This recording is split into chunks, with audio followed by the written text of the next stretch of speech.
Steel fixing और electric piping के बाद स्टेप आ जाता है मेन चीज का, यानी स्लैब पोरिंग का। स्लैब पोरिंग मींस कंक्रीट जो बिछाई जाती है आपके लेंटर, जिसको आप जुबान में आपने हमेशा एक वर्ड सुना होगा कि लेंटर डाल रहे हैं, इसका टेक्निकल वर्ड स्लैब पोरिंग हम यूज करते हैं। अब इसमें 2-3 मेन चीजें हैं जिनका आपने ख्याल रखना है। कोई इसमें सबसे पहली चीज इसमें यह है कि जो आपने मटेरियल यूज करना, मटेरियल की क्वालिटी पे कंप्रोमाइज किसी सूरत आपने नहीं करना। मटेरियल 3 ही यूज होते हैं आपके इसमें, सीमेंट, रेत और आपकी क्रश यानी बजरी। अब इसमें सीमेंट आपने देखना है कि अच्छी कंपनी का प्रॉपर आपका सीमेंट यूज हो। आपकी जो सैंड है साफ सैंड होनी चाहिए जिसमें मिट्टी की मिलावट ना हो। समटाइम्स ऐसी सैंड आ जाती है जिसमें मिट्टी बहुत ज्यादा होती है, तो वो सीमेंट के साथ बॉन्डिंग अच्छी नहीं होती उसकी। फिर उसके बाद आपकी जो क्रश बजरी होती है, बजरी भी आपकी अच्छी हो, उसमें एक प्रॉपर साइज के मुताबिक बजरी होनी चाहिए और साफ बजरी हो, उसमें भी मिट्टी या सैंड के पार्टिकल्स उस तरह से ना हो ताकि ये चीज़ों की बॉन्डिंग अच्छे तरीके से हो।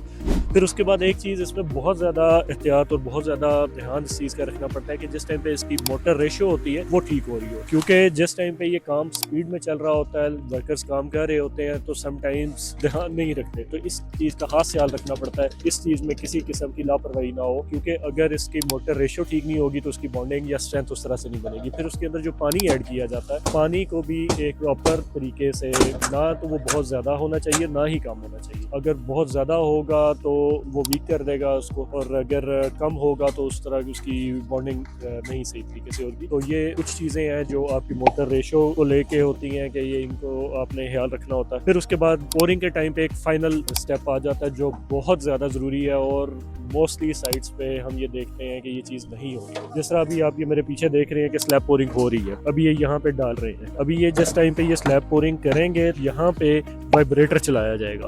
वाइब्रेटर का काम ये होता है कि अभी जिस टाइम पे यहाँ पे आके इसको गिराया जाता है तो ये एक ही जगह पे गिरता है, फिर उसको आप बैलेंस करते हैं, जगह पे फैलाते हैं। वाइब्रेटर का काम ये होता है कि जिस टाइम पे वाइब्रेटर चलता है तो वाइब्रेटर जितने भी इसमें क्रश और ये सारा कंक्रीट होती है वो हर पार्ट तक पहुँचा देती है जहाँ तक नॉर्मली वो वैसे खुद नहीं पहुँच सकता। तो वाइब्रेटर इसकी स्ट्रेंथ के लिए बहुत ज़्यादा ज़रूरी है। अगर वाइब्रेटर ना यूज़ किया जाए तो फिर उसमें आपकी स्लैब के अंदर गैप्स रह जाते हैं, हनीकॉम्बिंग हो जाती है। अब जहाँ पे आपकी इसमें गैप्स रह जाएंगे वहाँ पे कल को वहाँ से आपकी पानी लीकेज, सीपेज, ये सारी चीज़ें होंगी और डेफिनेटली उसकी स्ट्रेंथ भी उस तरह से नहीं होगी। स्लैब पोरिंग होने के बाद एक चीज़ का ख्याल रखना है कि जिस टाइम पे स्लैब पोरिंग कंप्लीट हो जाए उसके बाद आपने उसको ड्राई नहीं होने देना। इस तरह से उसके ऊपर पानी रखना है कि पानी उसके ऊपर प्रॉपर वे में खड़ा रहे, ताकि जितना ज़्यादा उसके ऊपर पानी होगा वो उतना ही अपनी स्ट्रेंथ को गेन करेगा। ये थे हमारे आज की एपिसोड के कुछ मेन पॉइंट्स। फॉलो करना मत भूलिए ताकि कोई भी अपडेट मिस ना हो।